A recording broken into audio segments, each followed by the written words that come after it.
All right, welcome back to Math and Beats. Today we're going to do another video on some mathematics. It's going to be a little demonstration on how to evaluate symbolic representations of functions. So let's get to it. First thing I'm going to do, remind you what the symbolic representation of a function is. It's when we write y equals f of x. X is the input of the function. Y is the output, which is the result of applying f to x, the rule f. That's the rule specific to a situation.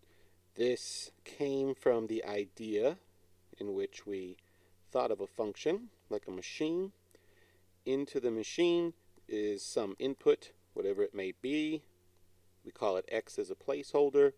Then you apply some rule. What is the rule?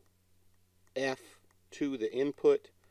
The input changes into something else, and out spits the output from the machine, which we call y, which is also the result of applying f to x. So that's your little refresher on the symbolic representation of a function. We're going to make up a couple of examples right now and just evaluate some of these. So for our first example,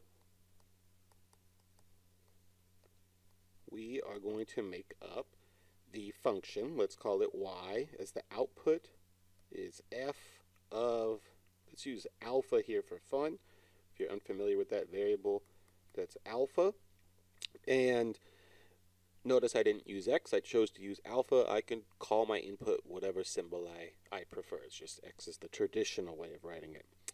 Let's let this function be, how about the negative cube root of alpha minus 2 times alpha.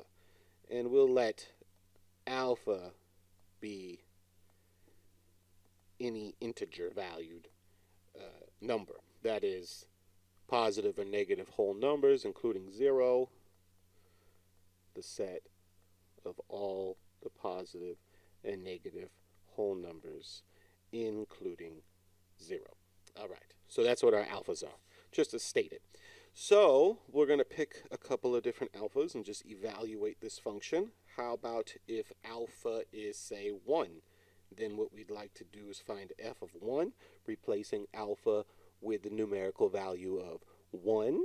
So in my function, I'm going to replace every alpha I see with 1. So I got negative cube root of 1 minus 2 times 1. The cube root of 1 is 1, since 1 times 1 times 1 is 1. So we got negative 1, negative times that cube root of 1, and then minus a 2. 2 times 1 is 2. Negative 1 minus 2 is negative 3. So we get that f of 1 here is negative 3. So there's one specific output for the input of 1. How about one more alpha? How about if alpha is negative 8? Then f of negative 8 is what we're trying to find. That's the negative cube root of negative 8 minus 2 times a negative 8. The cube root of negative 8 is negative 2, since negative 2 times negative 2 times negative 2 is negative 8. So we get negative 2. And then negative 2 times a minus 8 is a positive 16. This is positive 2 plus 16, which is 18. We get that f of negative 8 is 18. So a couple of evaluating examples for this specific function. All right, we're going to make up one more before we finish the video. Example 2 here. This time we're going to use a bunch of other symbols that we haven't seen so far. How about if we call the output this time w, and then we'll let our function rule be gamma, and our input be beta. So that symbol right there, that is beta. This symbol is gamma. And the output w, whatever that is. So here we're really trying to get across the point that we can call the input, the output, the rule, whatever we really prefer to call it. It doesn't matter. Traditionally, we call the input x, the output y, and the rule f. but in this example, we called the input beta. So up in our machine here, see, okay, I'll just call the input beta if I want. I'll call the output W. In the rule, we're going to just say it's gamma in this scenario. So gamma applied to beta is some result we call W. Call it whatever you want, smiley face, whatever. So, having said that, we're going to make up a rule here. How about we call this half beta plus beta squared, maybe minus 3 times beta plus 1. So there's our function gamma of beta. And now we're going to pick a couple of different values to evaluate this at, just like the previous example. How about we pick beta is 2. Then we're trying to find gamma of 2. Plug in every beta with the value of 2. I get half times 2 plus 2 squared minus 3 times 2 plus 1, the quantity. Half times 2 is 1. 2 squared is 4. And then minus 3 times 3. 1 plus 4, 5.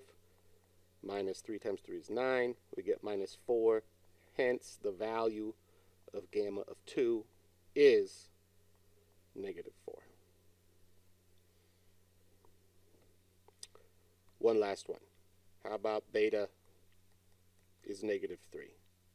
Then gamma of negative 3 is 1/2 times negative 3 plus a negative 3 quantity squared minus 3 times a negative 3 plus 1. Replacing every beta I see with the value of negative 3. Half times negative 3 is negative 3 halves. Negative 3 times negative 3 is positive 9. Minus a 3 times negative 3 plus 1 is negative 2. Remembering our order of operations, of course. Also, negative 3 halves is negative 1.5 if you prefer decimals. So here we got a negative 3 halves plus a 9 and then plus a 6. Negative 3 times negative 2 is positive 6. Negative 3 halves using associative property of addition plus, we'll add the 9 and the 6 first, which is 15. And oh no, we got a fraction. Well, 15 as a fraction is the same as 30 halves. So negative 3 plus 30 is positive 27, and then all over 2. Hence, the value of gamma of negative 3 is 27 halves. And there you have it. There's a little quick demonstration on evaluating symbolic representations of functions at various values. We saw we could substitute whatever variable or symbol we want for the input, the output, or the rule name. It doesn't matter what you call them, but the name of the game is once you have the symbolic representation of the function and the actual rule, you simply replace every input value with whatever input you are given in a problem. And there you have it. So hopefully that helped. Hopefully you learned something. And now it's time to say goodbye. Please make sure you like the video and subscribe to the channel. Time for some beats. Peace.